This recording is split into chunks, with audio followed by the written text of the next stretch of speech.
Itakuwa utakaposikia sauti ya Bwana Mungu wako, itakuwa.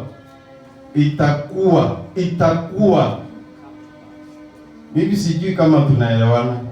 Kama tunaelewana sema amen kwa nguvu. Itakuwa. Si unasikia itakuwa? Itakuwa utakapo, ukitaka, utakaposikia sauti ya Bwana Mungu wako kwa bidii. Itakuwa utakaposikia sauti ya Bwana Mungu wako kwa bidii, kutunza kufanya maagizo yake yote ni kuagizayo leo. Itakuwa utakaposikia, utakaposikia sauti ya Bwana Mungu wako hivyo anakuagiza. Acha nikwambie mahali unapotezea. Unasikia sauti ya Mungu katika hali fulani unapitia, uende ukaone mtumishi wa Mungu kwa mfano. Alafu unatoka kwenda, ukiwa kwa njia unaamua ngoja nisiende, wacha nimpigie simu. Unampigia simu na kueleza ile hali. Unaona kama umefuata hiyo sauti? Unaona kama umetii hiyo sauti? Kwa hivyo ile kitu ilikuwa ikue, haitakuwa. Unasikia sauti ukiwa kwako. Leo ni Saturday jioni kama jana. Unasikia sauti, kesho nataka nitoe sadaka ya 200. Kesho Sunday nataka nitoe sadaka ya 200. Sunday inafika, asubuhi unapunguza ile kiwango. Unasema wacha nitoe 100. Na kweli unaleta ile 100 hapa. Ile sauti vile Mungu alikuagiza ufanye jana, ungeweza kutii sauti ufanye hivyo, kuna kitu ingekuwa kwa maisha yako. Bwana asifiwe. Na mimi najua kila mtu alizungumziwa hiyo sauti, alisikia hiyo sauti jana usiku. Mpaka ukachagua kwa akili yako, ukachagua nitavaa nguo gani kesho. Jana ulisikia sauti, ukasema kesho naenda kutoa sadaka fulani, kesho naenda kufanya hivi. Lakini ulipofika hapa leo, angalia vile ulifanya. Ulipofika hapa, ile sauti ukaweka kando, ukafanya wewe vile unataka. Kuna kitu haitakuwa. Itakuwa utakaposikia sauti ya Bwana Mungu wako. Siku ile kuna mambo mengi yanaweza kufanya wewe ukose kufanikiwa, ama upate shida. Shida za mwanadamu nyingi, shida za mwanadamu sisi zinatokana na kutosikia sauti ya Mungu. Kwanza tutazungumzia hiyo. Pili, ahadi nyingi umepeana kwa nyumba ya Mungu, unpaid pledges.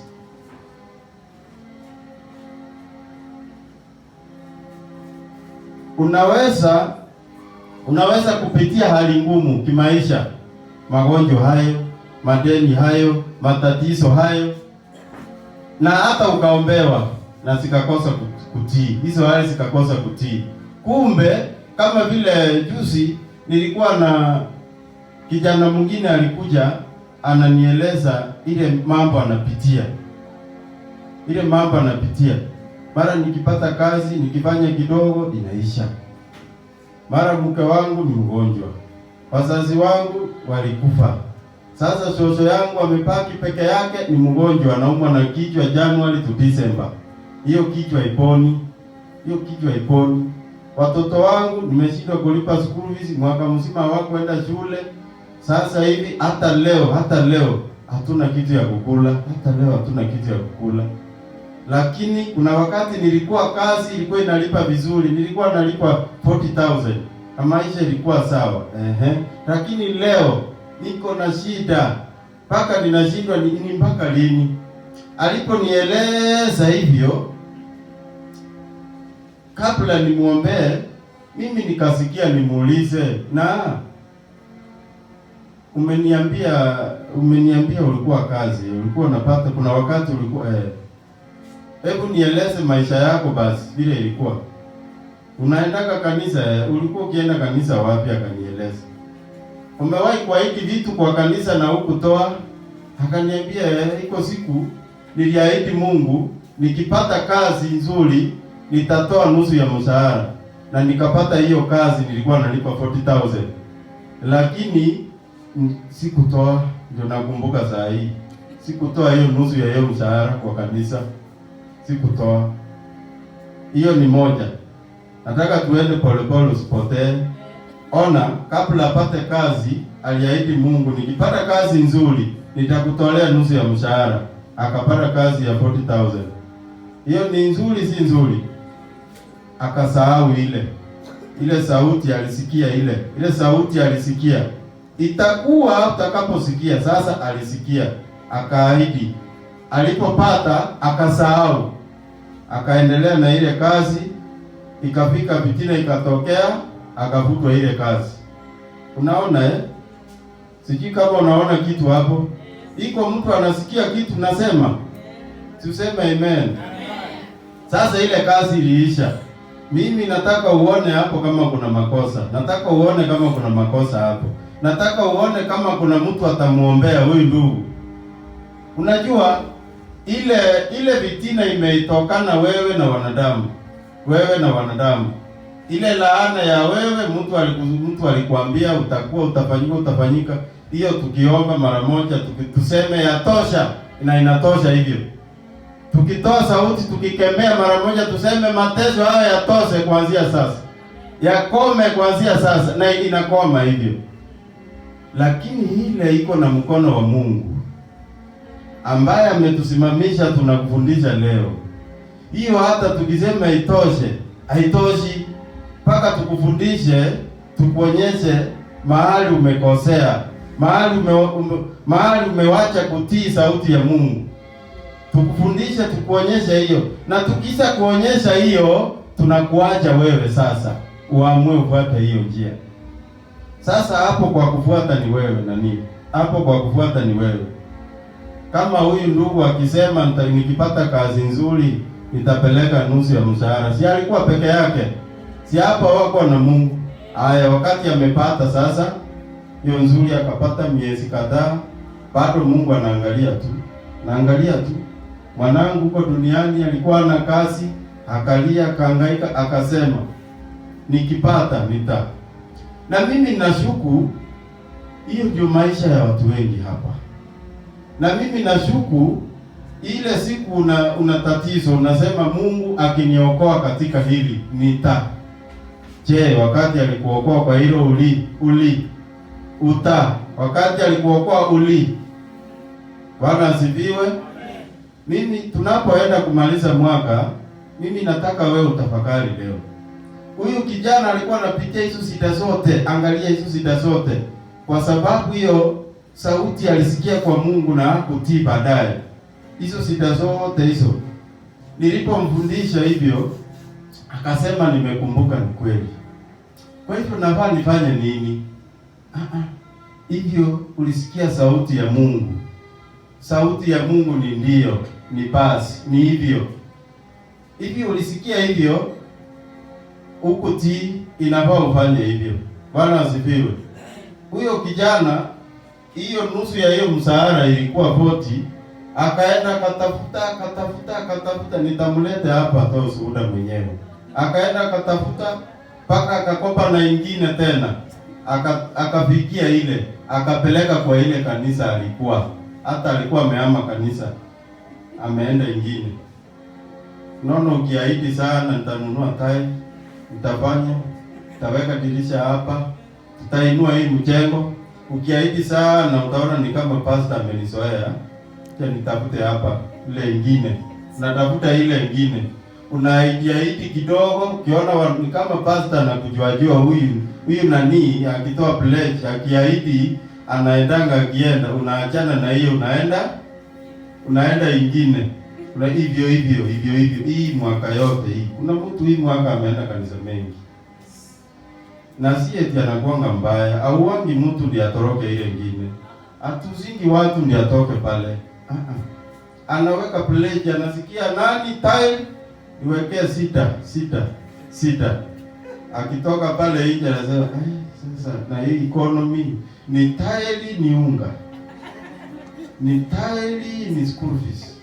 Sasa hivi watu wameanza kusave pesa ya Christmas, wameanza kubudget kununua nguo nzuri, na umejua na Mungu akisema anataka roho yako leo jioni, na wakisema wanataka roho yako leo jioni, hiyo nguo ya Christmas itavaliwa na nani? Bwana asifiwe. Najua wameanza kupanga, si hawa wako hapa, si hawa. Wale wameanza kupanga ni wale watakuja leo. Wale watakuja leo ndio wameanza kupangia Christmas, si hawa. Hawa wako hapa, ukiona wako hapa wameshinda hiyo hali. Bwana asifiwe. Si hawa wameshinda hiyo hali? Hawa wameshinda, si hawa. Siongelelei hawa tafadhali. Tunazungumzia wale watakuja. Wamepanga nguo ya Christmas, wamepanga vile sherehe kutakuwa, budget imetengenezwa vizuri, imeundwa vizuri. Lakini kuna neno tuliacha. Kuna neno tuliacha liko hapo. Tunasoma mengine. Tafuteni kwanza. Tafuteni kwanza nini? Halo. Tafuteni kwanza nini? Alafu na hayo mengine tutafute kwanza nguo ya Christmas. Sasa hiyo tuliacha.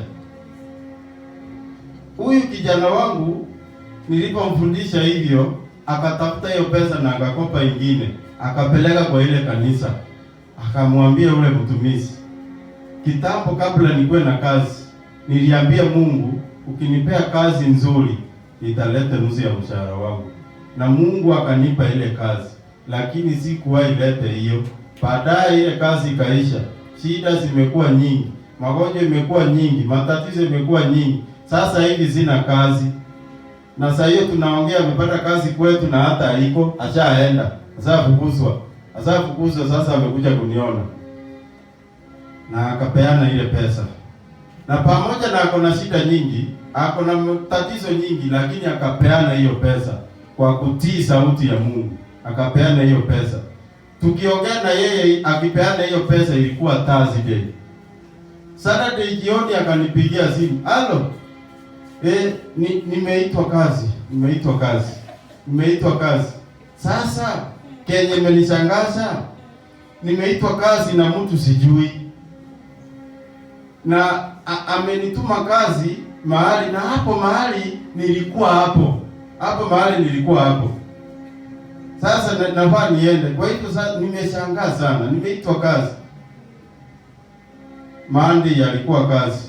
Paka leo hii wiki yote amekuwa kazi. Sasa ilibadilikia wapi?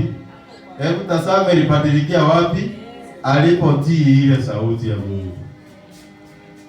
Mimi nataka uone, kwa sababu na wewe umepledge vitu nyingi pale nyuma, umeahidi Mungu vitu nyingi, hata hukuambia mtu ingine, hata uambiangi mtu, semangi, ni Mungu anasema na wewe.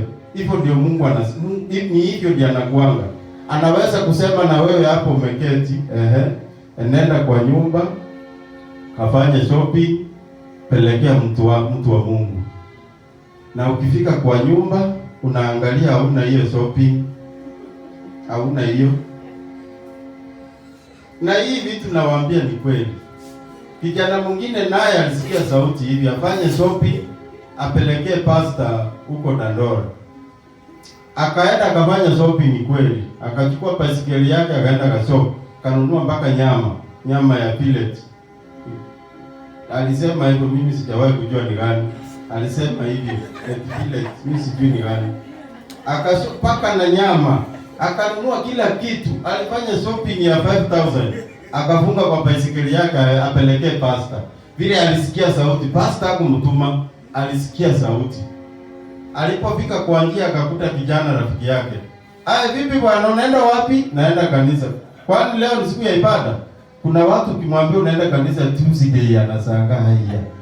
Huyo anaenda kanisa Tuesday. Ako dunia gani? Lakini inafaa iwe wewe ndio unafaa ushangae na kuulizaje. Na nimeshop hapa, napelekea pastor wangu shopping hii, nilisikia sauti ya Mungu, nipelekee pastor hii. Sasa nampelekea. Ndugu yangu, hii yote unapelekea pastor hii yote? wewe ni mjinga sana. Hii yote hii. Na unajua hata sijalipa rent, kwanza nisaidie 1000 na alikuwa na tight. Huyo kijana alikuwa amebeba tight. Akamwambia hii pamoja na tight ndio hii. Napeleka hii vitu, nilisikia sauti ya Mungu, tena napeleka naenda kulipa tight. Iko wapi? Akamuonyesha. Nipe nilipe rent kwanza. Nipe nilipe rent kwanza. Na unajua alishawishi huyu kijana. Finally, huyu kijana alimpea hii pesa ya tight aende kulipa rent. Na hii shopping kijana akaamua kugeuza baisikeli yake, akarudi kwake, akaenda akapika ile nyama ya village. Akapika. Akakula. Usiku ilipofika akaingia kulala. Wacha aanze kuumwa na tumbo. Akaumwa na tumbo. Akaumwa na tumbo. Akaumwa kweli kweli. Akapigia pastor simu usiku vile mnapigana. Na si vibaya kupiga. Akapiga, pastor naumwa na tumbo, naomba uniombee. Unajua ile vitu ilikuwa iende kwa pastor. Si pastor ana habari juu wako kutuma, ni sauti ya Mungu. Pastor hawa wanaweza kukula kwa sababu Mungu amekuagiza wewe upeleke, acha kutuma, na pastor atapokea tu kwa sababu wewe Mungu afanye kile alitaka kufanya. Mungu anaweza kutaka kufanya kitu kwako, alafu anakuweka sauti, anakuagiza ile kitu ufanye. Wewe unatakiwa kusika hayo maagizo, ufanye hivyo, alafu ngoje uone kile Mungu anafanya, alafu wewe ukaacha, umepoteza kila kitu. Sasa kijana alipoumwa tumbo akapigia pastor, pastor niombee. Pastor aliomba, lakini tumbo iliacha. Ikuacha, iliuma kabisa, ikauma kabisa, ikauma mpaka anaamusha watu kwa broad, munipeleke kwa hospitali. Wakaenda kwa hospitali, iliacha. Ikuacha, iliuma kabisa. Ikabidi jioni aende aone pastor. Jioni, pastor, nimeumwa na tumbo. Pastor akamuuliza, na hii tumbo kwani imekuwa na nini? Nilikula nyama ya vile. Kwani hiyo nyama ulitoa wapi? Kwani hiyo nyama ulitoa wapi? Unaona hiyo swali? Akasema hiyo nyama nilinunua, nilikuwa nakuletea. Unaona ile mambo pasta wanapitia. Yaani mtu anakuambia alikula kitu aliwaa kuletea. Wala sivyo. Nilikuwa nakuletea na pamoja na shopping nyingine. Sasa nilikuwa nakuja nikakuta ndugu fulani tukanishawishi, nikarudisha ile shopping, nilikuwa naleta tight, nikampea aende kulipa nayo rent. Sasa okay. Pastor, tafadhali niombee, naumwa na tumbo. Naumwa kabisa. Anaumwa hata wakiongea na pastor hivi mpaka amelala chini. Pastor Mungu akamsaidia. Akamwambia, I'm sorry, sitakuombea. Itabidi utii sauti ya Mungu. Itabidi vile Mungu alikuwa amekuagiza, ukitii hivyo unapona. Kijana akarudi na vile tumbo inauma, akarudi. Imagine ukienda kushop na tumbo inauma. Akaenda akatafuta nyama ingine ya village. Akaenda vitu ile ingine hajakula, vitu zingine ziko alifanya shopping jana. Ni nyama tu. Nyama tu ndiyo amekula na vitu kidogo amepomoa unga nini.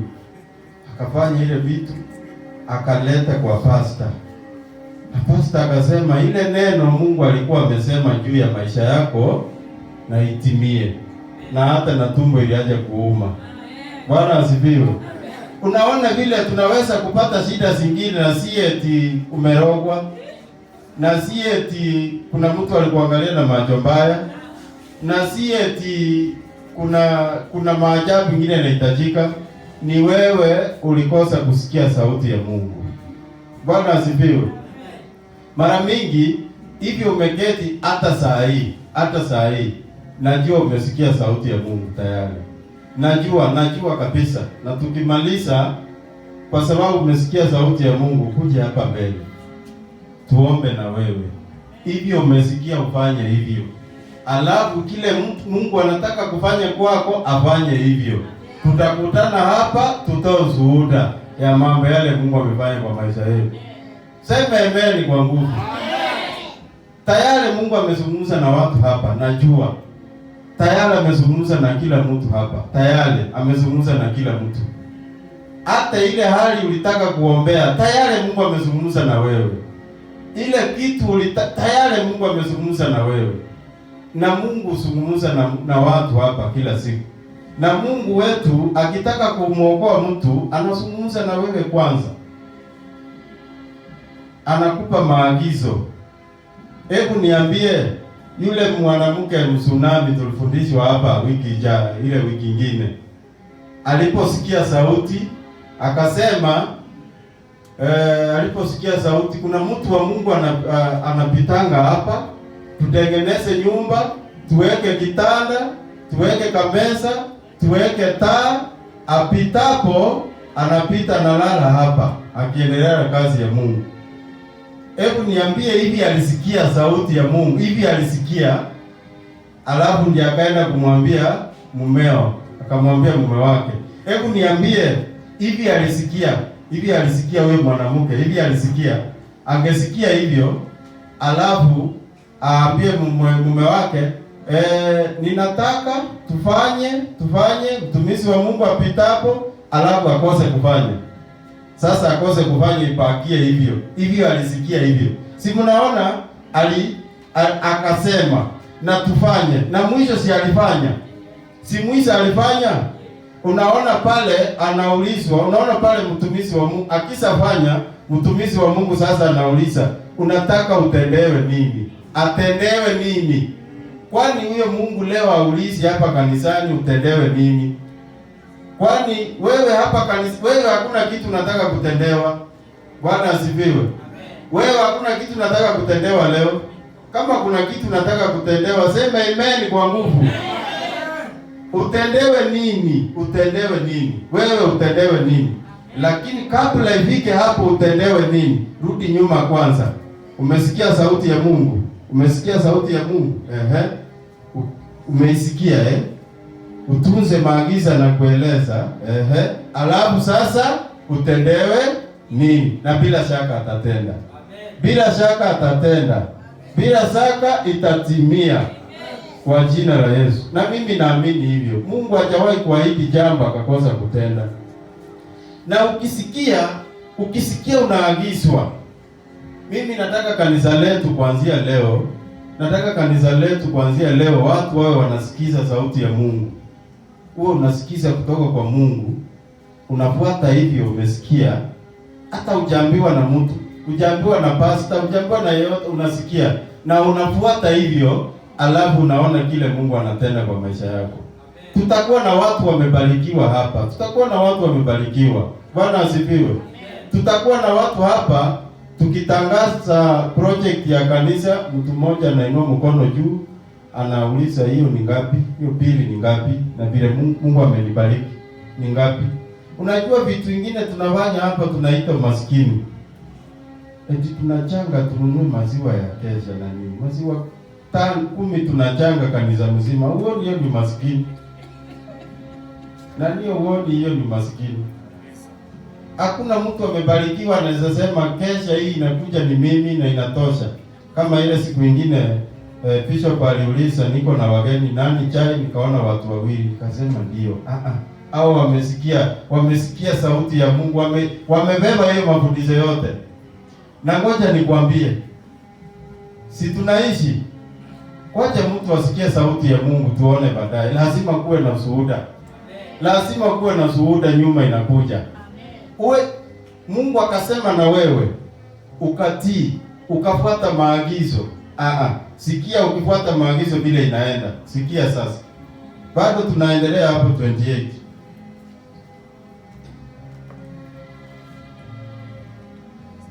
Itakuwa utakaposikia sauti ya Bwana Mungu wako kwa bidii kutunza kufanya maagizo. Hapo ndio iko shida sasa. Hapo ndio iko shida. Kufanya maagizo yake yote ni kuagizayo leo. Hapo ndio sasa tunawachania na Mungu sasa. Ulisikia sauti sawa, lakini kufuata maagizo hapo ndio inapotelea sasa. Kama uliambiwa ununue kiti ulete kanisani, alafu uende ununue kikombe ulete kanisani, unaona ikiwa sawa? Umeshika sauti ya Mungu? lete ile kitu Mungu alikwambia. Mungu alisema nini? Lete kiti. Alisema kiti, wewe lete kiti. Sema ni mimi hapa. Kwani siku hizi hakuna watu wanasikia sauti ya Mungu kwa kanisa? Pastor, nimesikia sauti ya Mungu, nilinunue speaker hii hapa. Nimesikia sauti ya Mungu. Hakuna mtu anasikia sauti ya Mungu. Hakuna watu siku hizi wanasikia sauti ya Mungu. Kwani Mungu aliacha kusema na sisi? Bwana asifiwe. Mungu aliacha kusema na sisi? Mungu anasema na sisi. Shida inakuanga sisi tunaacha kusikia sauti hiyo, tunaacha kufuata hayo maagizo, bado tunataka atubariki. Bado tunataka atuponye. Bado tumeokoka Bado tumeokoka. Bado tumesimama. Bado tunataka tuwe wazima. Bado tunataka kupona. Bado tunataka kushinda vita huko nje. Bado tunataka kusimama. Bado tunamkiri na uwezo na nguvu wako nayo. Bwana asifiwe. Hapo ndio tunaachania na Mungu. Lakini itakuwa ukisikia. Sikia kwenda chini vile ni nzuri. Sikia kwenda chini.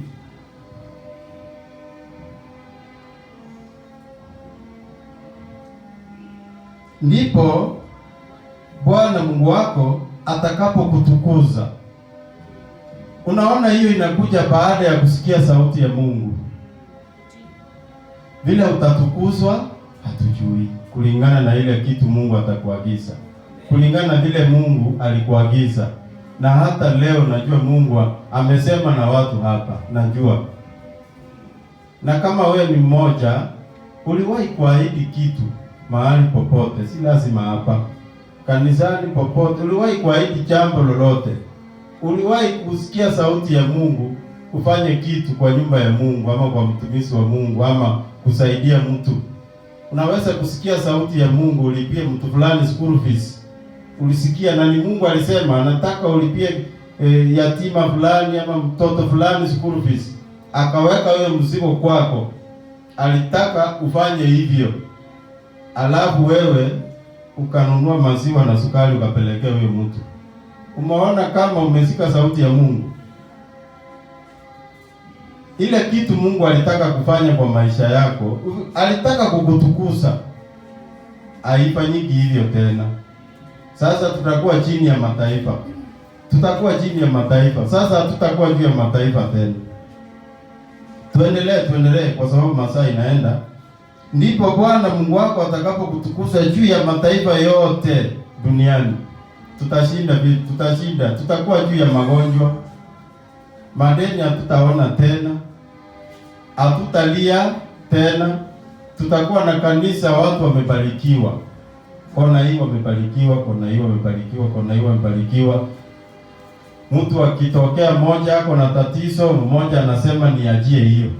Niajie hiyo. Ni nini? Inahitajika ngapi? Niajie hiyo. Kwa sababu kuna watu wamebarikiwa. Mtu anasikia sauti, anafanya kazi ya Mungu. Lakini tukikaa hivyo bila kusikia sauti ya Mungu, tutakuja siku moja tupate hata speaker ziliharibika zote. Kila kitu iliisha. Kila mtu anapambana na hali yake. Na maisha yanakuwa ngumu. Unafilisika kabisa. Unaenda kwa madeni, unapewa sana, unapewa kabisa, watakupea. Na wakikupea unatoa ushuhuda, unasema nashukuru Mungu nimepewa. Wanakuweka kwa shida.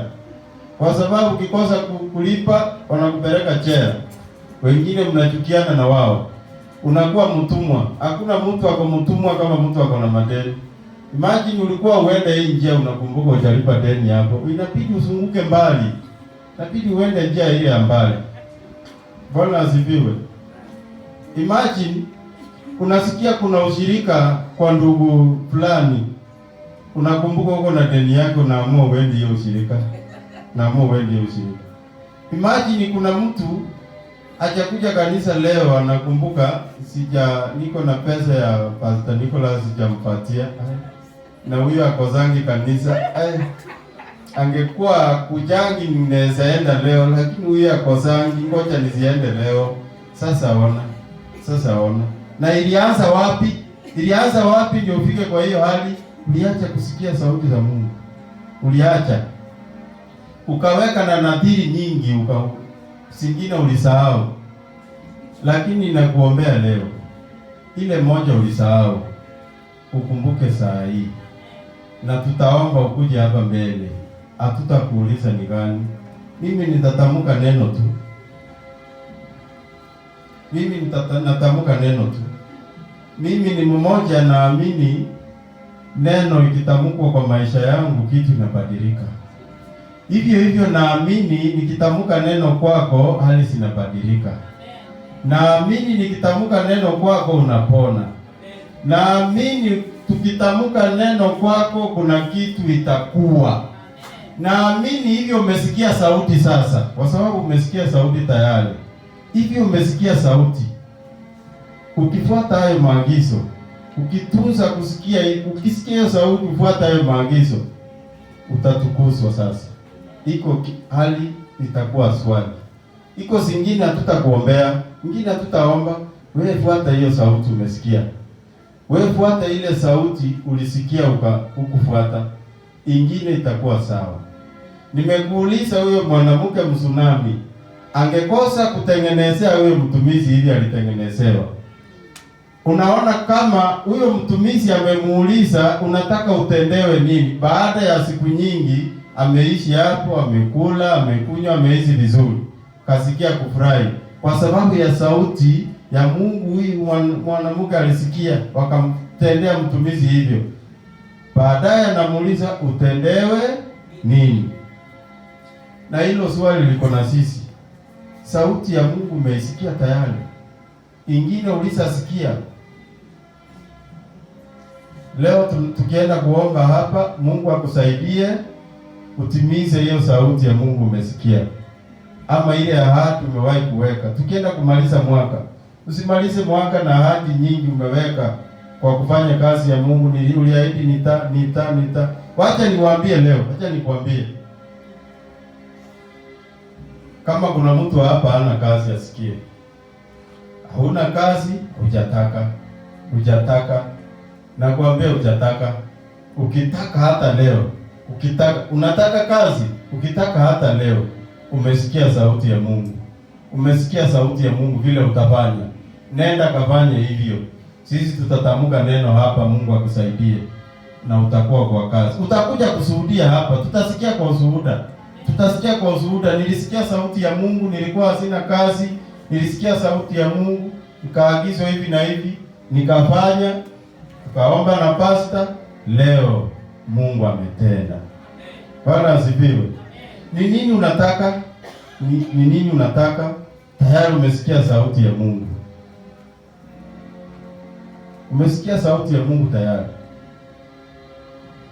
Fuata hiyo maagizo, fanya hivyo. Na kwa sababu ya masaa, nisaidie tuende 15 sasa. Uone usiposikia sasa.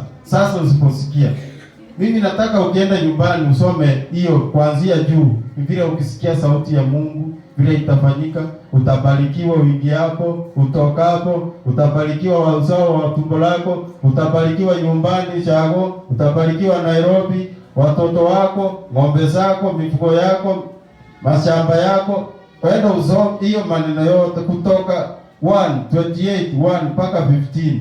Vile utabarikiwa, vile itafanyika, vile maisha yako itafanyika utakaposikia sauti ya Bwana Mungu.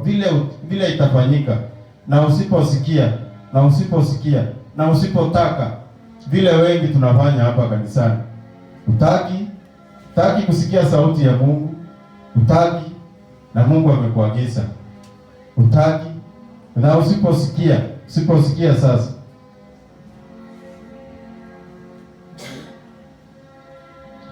Kumi na 15 tuwekee. Lakini sasa ona sasa. Pale mwanzo ilikuwa itakuwa utakaposikia. Hapa lakini itakuwa usipotaka kusikia sasa. Usipotaka kusikiliza. Usipotaka sasa. Sasa kama utaki. Na wengi ni hivyo. Wengi tunakuwa hapa. Wengi tuko hapa kwa 15 sasa. Wengi tuko hapa. Tayari Mungu amesema na wewe, hivi amesema saa hii.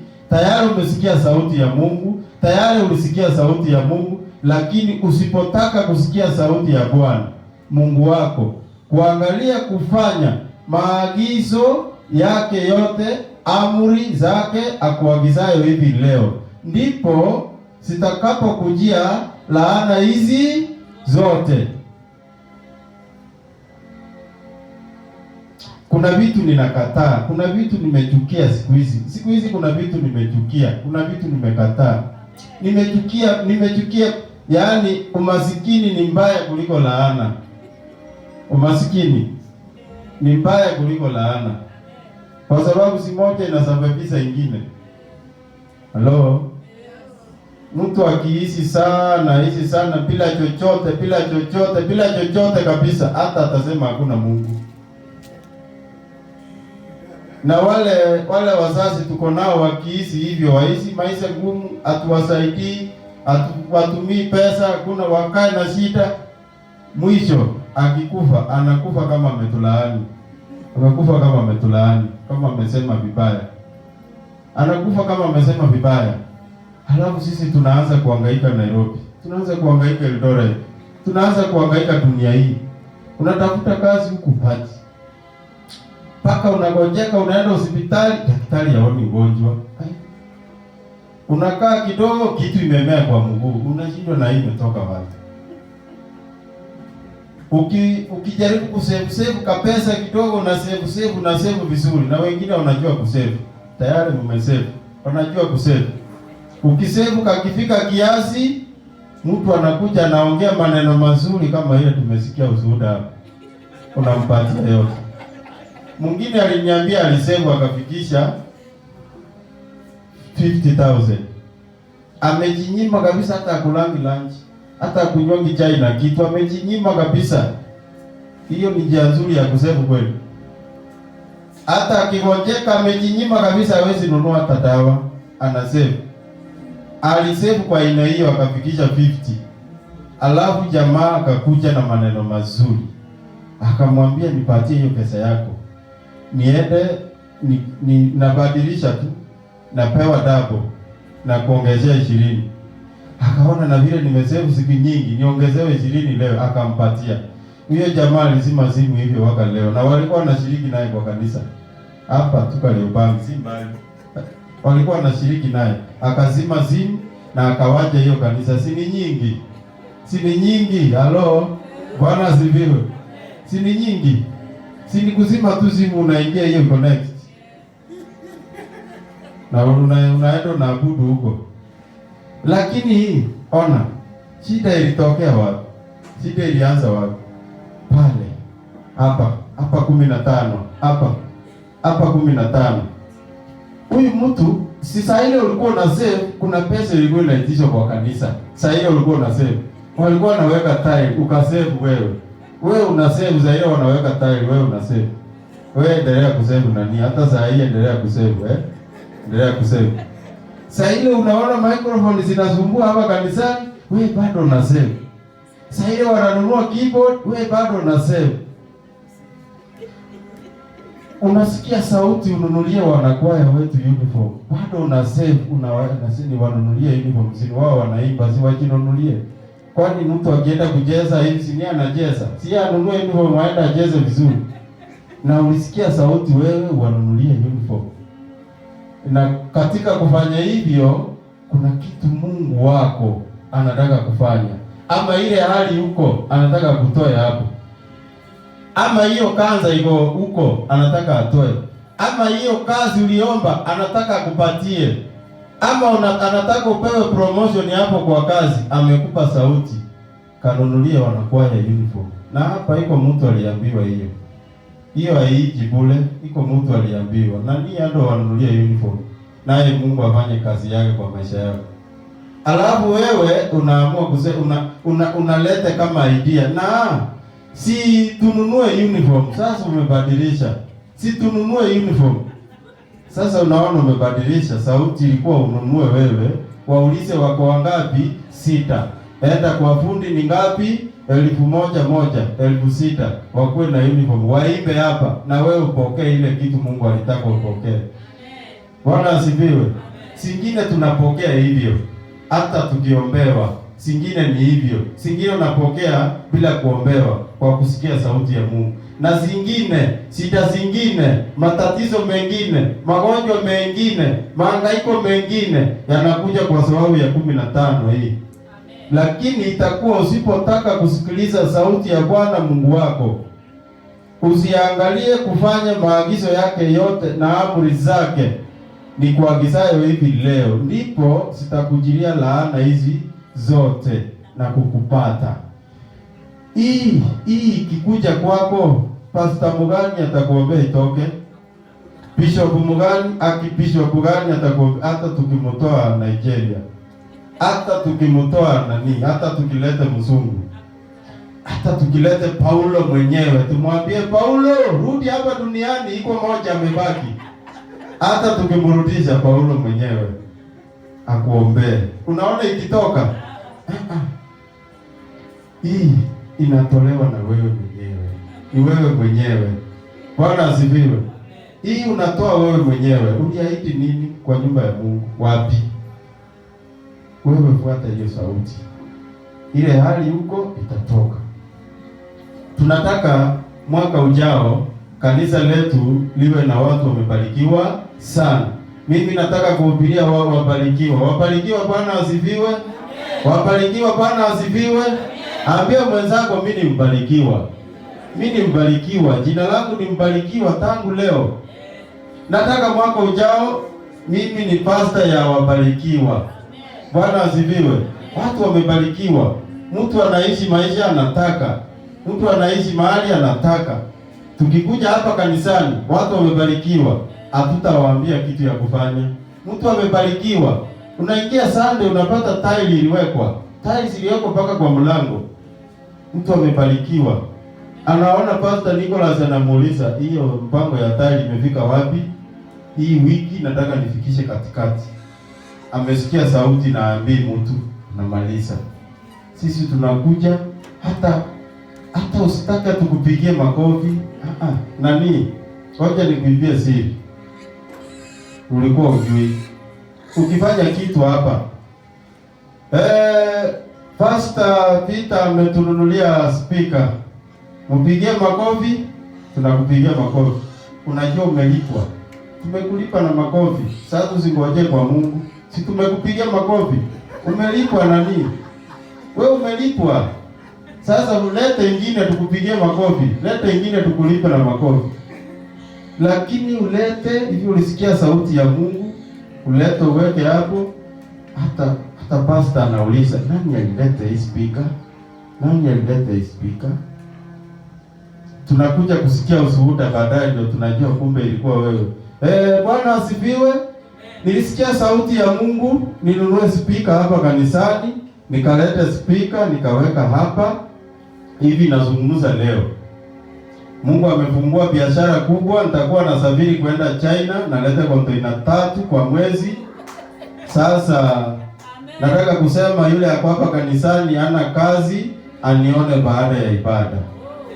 Jameni. Sasa si unaona kuna watu hapa hawana kazi sababu nikataa kusikia sauti ya Mungu. Kuna ndugu hapa hana kazi juu anangoja hiyo makontainer. Na anangoja ufanye kitu ulete hiyo makontainer apate kazi. Bwana asifiwe. Tafadhali sikia sauti ya Mungu leo. Wengine watabarikiwa kwa wewe. Mambo mengine ni wewe mwenyewe. Si pastor, si Mungu ameshamaliza. Hivi uliomba, Mungu ameshafanya tayari. Tayari ameshafanya. Mimi nataka kusimama hapa mwaka ujao, nataka kusimama hapa mbele ya wabarikiwa. Watu wamebarikiwa. Mimi nataka kanisa letu, na ninasema hapa kwa sababu nasema pale nje. Nataka kanisa letu iwe kisima, mtu anaingia anapona. Kwa hivyo wale wako hapa wote si wagonjwa. Hatunaleta wagonjwa kwa wagonjwa na nini itakuwa kweli? Tunaleta wagonjwa kwa wagonjwa wafanye nini? Kipofu ataongoza kipofu kwenda wafike wapi? Watafika wapi? Ni hapo tu kwa shimo. Bwana asifiwe. Hatutaleta wagonjwa kwa wagonjwa. Hatutakusanya watu huko nje hawana kazi tuwalete kanisani wapate kazi na wale wako hapa hawana. Hiyo inakuwa kweli? Mimi nataka watu wale wako huko nje wako na matatizo, nataka mlete wagonjwa hapa kanisani. Lakini mgonjwa atalete mgonjwa alete mgonjwa wenzake wakuja kutiana moyo. Mimi ukinialika kwa kanisa niende nifike hapo waitishe wagonjwa na ni wewe umenialika, alafu mimi mgonjwa na wewe ni mgonjwa, tunasonga mbele, mimi natoka naenda. Mgonjwa analeta mgonjwa aje? Kanisa letu liwe kisima, watu wakiingia wanapona. Kwa hivyo wale wako hapo ndio kisima ni yao, wako na uzima. Kisima ni yao. Wewe ni kisima ni yenu, uwe na uzima. Wengine wakuje wapate uzima kwa kisima letu. Wengine wakuje wafanikiwe kwa kisima letu. Bwana asifiwe. Wale hawana kazi wanaingia hapa wanapata. Na mmewasikia wakishuhudia. Na ni wengi by the way. Wameshuhudia wenyewe. Hata Mwema alikuwa na ushuhuda. Mwema mmoja atakuja kushuhudia. Mwema alikuwa na ushuhuda. Sitashuhudia hiyo, atakuja kushuhudia mwenyewe. Tunataka kanisa letu watu wote wako hapo wamebarikiwa, wamepona, wana uzima, wanafanyika baraka kwa wengine. Mtu ako hapa kwa 15, mtu ako hapa huyo hakuna hospitali atapona. Mtu ako kwa laana, amepigwa ugonjwa ya laana, hakuna hospitali atapona. Ama iko moja uliona imeandikwa laana hospital, tupeleke watu. Uliona moja mahali hatapona. Mtu wa laana ana lake duniani. Hakuna ana lake, aoni neno nzuri duniani. Ni mtu wa huzuni siku zote, mtu wa matatizo mengi. Kukikuja na ugonjwa inapitia kwake kwanza ndio iende kwa wengine. Kukikuja njaa inaanza kwake kwanza iende kwa wengine. Watu wakisimamishwa kazi inaanza na wewe kwanza, alafu anasema tubakishe 50. Lakini wewe ndio wameanzia kupunguza kuanzia wewe. Wanaanza kupunguza kuanzia wewe. Wanaacha 50 na si wewe miongoni mwa hao. Tunakataa hiyo. Tumekataa hiyo kwa jina la Yesu. Hayo mateso yakome. Yatosha sasa. Ya hivyo hii imetosha sasa. Watu wawekwe huru kuanzia leo. Mtu wa laana ana lake duniani. Na tumesikia ingine ni wewe mwenyewe. Si hata Mungu, ni wewe tu. Umesikia ndipo usipotaka. Sasa umesikia leo, umesikia ile ya kwanza, itakuwa utakaposikia. Haya, wacha nikwambie mambo yote tumefundishwa hapa hii wiki, especially hizi wiki mbili zimepita. Mimi nilikuwa nafundishwa. Itakuwa kama tutasikia sauti ya Bwana. Itakuwa kama tutasikia sauti ya Bwana kutunza maagizo yale tumeagizwa. Itakuwa na tutashuhudia hapa. Bwana asifiwe. Lakini tukisikia sauti na ni hivyo, unaambiwa chukua 1000 hii peleka kwa madhabahu kama shukurani. Alafu unajua iko mtu anaongeleshanga watu hata wakiwa wameketi hivyo, hata saa hii umeketi hivyo. Angalia vile umeng'ang'ana. Saa hii angalia, nitoke niende ama niwache kidogo. Na hakuna mtu naongea naye. Huyo mtu ako huko ndani. Ako huko. Nitoke niende. Nifanye nachukua simu au niende haja. Hiyo haja inangojanga pastor simame. Mbona saa ile tunaabudu hakuna? Saa ile tunaabudu tunaimba vizuri, mbona hakuna? Iko mtu anang'ang'ana na wewe hapo ndani. Na sasa kwani saa hii saa ngapi? Ngoja nikwambie. Nilienda kanisa moja Mombasa. Na ni vizuri kutembea. Na ninaomba Bishop anipe ruhusa nitembee tena. Ni vizuri kutembea. hivi alisema alitembea kwa hilo kanisa kesha, akatueleza. Nilienda kanisa moja Mombasa ile wiki nyingine, tukaingia, nilikuwa na Pastor Obed ndugu yangu, tukapata watu wanasafisha kanisa. Yule mtu tuliona anasafisha kanisa, madam fulani, baadaye ndiye anatuletea chai. Ameshamaliza kuosha kanisa na wengine, sasa ametuletea chai. Saa hiyo anatuletea chai, ndio pastor anatuambia huyu ameleta chai ni principal, madam principal wa ile high school. Yaani madam principal amemaliza kuosha kanisa, amepikia pastor chai. Sasa mimi nilikuwa najiuliza, madam principal na mimi, nani anafaa pikie mwingine chai? Lakini sisi hapa hata hatujafika hiyo kiwango ya principal, bado kiburi inatawala. Bado kiburi inatawala. Hata ndio tunatafuta hiyo kazi. Hata hiyo kazi tunatafuta. Bado kiburi inakuwa mingi. Wewe unaona tutasimama na wokovu bado 2026, bado tuko hapo. Bwana asifiwe. Bado tutaabudu. Bado tutasifu. Bwana asifiwe. Hai, madam principal amemaliza kusafisha kanisa, ameenda kupikia pastor chai, na hizo vitu amepika, alikuja nazo akapika, tukakunywa. Sasa mimi nilikuwa na tafakari, nauliza assume tuko na principal mmoja kanisa letu, anaweza kuja atuoshe kanisa alafu baadaye tupike chai. Bwana asifiwe. Nikasema hii nitasema kwa kanisa letu na wao washangae kama mimi. Na kweli tumeshangaa. Ikuisha hivyo. Kulikuwa na ndugu fulani, tukiingia kwa kanisa tuliona Land Cruiser ya polisi hapo nje kwa mlango. Sasa tukauliza, kwani hawa wanaitisha security wakikuja kanisa? Kumbe hiyo Land Cruiser inangoja OCS anaosha kanisa, iko hapo nje. Kumbe anashiriki hapo, inamngoja amalize kuosha kanisa ndio waende. Wanatayarisha kanisa, ni Saturday.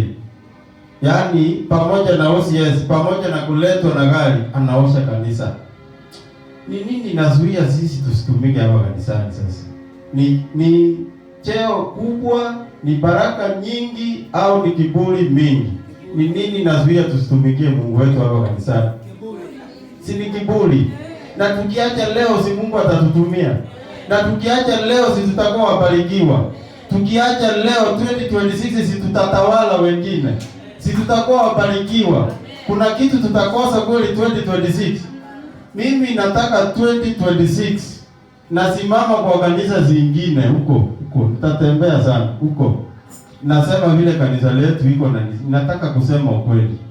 Nataka kusema kuna ndugu kanisani kwetu ni director, sababu alianza kazi. Kama ulianza kazi umeajiri watu, siwe director. Ni director lakini bado anacheza keyboard. Na ameajiri watu. Kwa hivyo ndugu, sikia sauti ya Mungu, taajiri watu. Wewe sikia sauti ya Mungu, utakuwa bosi ya watu. Kuna ndugu huko kanisani kwetu, na yeye ni mzee tu wa kanisa, lakini yeye ndiye anasaidia watu sana kwa huko, wale wako na shida. Kama mtu wako na shida, tuma kwa huyo mzee, utasaidiwa. Bwana asifiwe. Amen. Mimi nataka kusimama huko kwa makanisa mengine niseme kuna dada huko kanisani kwetu alijitoa kwa Mungu. Ameosha hilo kanisa 5 years. Leo Mungu ameinua mtu mkubwa kwa familia yake. Mtoto wake ameajiriwa kazi kubwa. Amekuwa msaada kabisa. Kwani hiyo haiwezi fanyika kwa kanisa letu? Kwani haiwezi fanyika? Inafanyika. Yule Mungu tunayemwabudu anaishi. Mungu anaishi. Bwana asifiwe. Mimi nataka kusimama kwa kanisa letu na kili ile kazi Mungu anafanya. Kwa nini? Kuanzia leo, tangu leo, watu wa Mungu watakuwa wanasikia sauti ya Mungu. Watu watakuwa wanasikia sauti ya Mungu. Hivyo unasikia sauti ya Mungu kuanzia leo, wewe fanya hivyo. Ile kitu umesikia sauti ya Mungu, ingie nayo kanisani, wewe ingia nayo. Hata kama ulisikia sauti ya Mungu, ingie na kitanda kwa kanisa, wewe kuja nayo, iache hapa. Kanisa itauza, ifanye kazi ya Mungu. Sikia ubebe sofa set, wewe walete. Ulisikia ulete ng'ombe, wewe piga simu hiyo ng'ombe uzwe, lete hapa kanisani. Na kuna watu wamesikia hizo sauti hapa. Mimi nasema ile vitu Mungu wetu anafanya. Wewe enda usikie sauti ya Mungu leo. Hivyo tu Mungu akusaidie.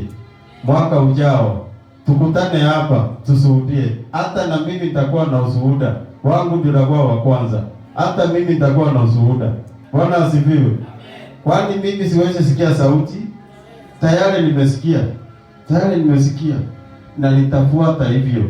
Kwa nini? Iko kitu Mungu anataka kufanya kwa maisha yangu. Na wewe Mungu akusaidie. Uende usikie sauti yake. Amenena na wewe. Nikimalizia, wewe uko hapo. Umesikia sauti ya Mungu. Usiogope, usiangalie wanadamu. Na kuambia kama Bartimayo angesikia Yesu ndio huyu anapita, aogope watu. Hao watu wangekuwa wanaona na yeye haoni. Hao watu, imagine unaogopa watu wanaona, wewe uoni. Imagine leo unaogopa mtu ako na kazi, wewe una. Imagine unaogopa mtu ako mzima, wewe unaumwa. Imagine unaogopa mtu, wewe ndoa yako iko na shida, huyo mtu yake haina shida. Na leo unasikia sauti ya Mungu, unasikia neno lako limetajwa, unaogopa huyo mtu. Tukitoka hapo narudi kwa ile shida yako. Tukitoka hapo narudi kwa ile hali yako. Tukitoka hapo una kazi. Tukitoka hapo una mgonjwa. Tukitoka hapo narudi kwa zile hali. Tukitoka hapo narudi kwa madeni tena. Wewe niambie. Hivi leo Yesu anapita. Wanamwambia Bartimayo nyamaza, na yeye anyamaze. Aseme hapana. Si bado tungeambiwa mpaka leo Bartimayo ni kipofu. Si bado mpaka leo tungesikia ni kipofu. Hata yule mwingine aligusa vazi la Yesu. Angeona haya kama vile kanisa la leo watu wote ni wastaarabu. Wote ni wastaarabu. Leo ukisikia kuna mtu ako na hiyo hali hapa na hito unasema hapana, watasemaje? Watasemaje wewe uko na hiyo hali wao hawana? Tukitoka hapo narudi na hiyo hali wao wanaenda wakiwa sawa. Na unaogopa hao watu. Unaogopa wanadamu. Hata hiyo kuogopa wanadamu unaogopa wanadamu yako sawa. Na wewe Mungu amesema neno lako unaona mtu. Unaona mtu. Mimi sitanyamaza. Hata wakisema nini tasimama. Neno langu limesemwa. Mungu anataka kunikomboa. Mungu anataka kubadilisha hali zangu. Mungu anataka kubadilisha mambo kwa maisha yangu. Wamesema mimi nitasimama. Kwa sababu kila neno Mungu amelisema kwa maisha yako ni ndio. Bwana asifiwe. Tusimame.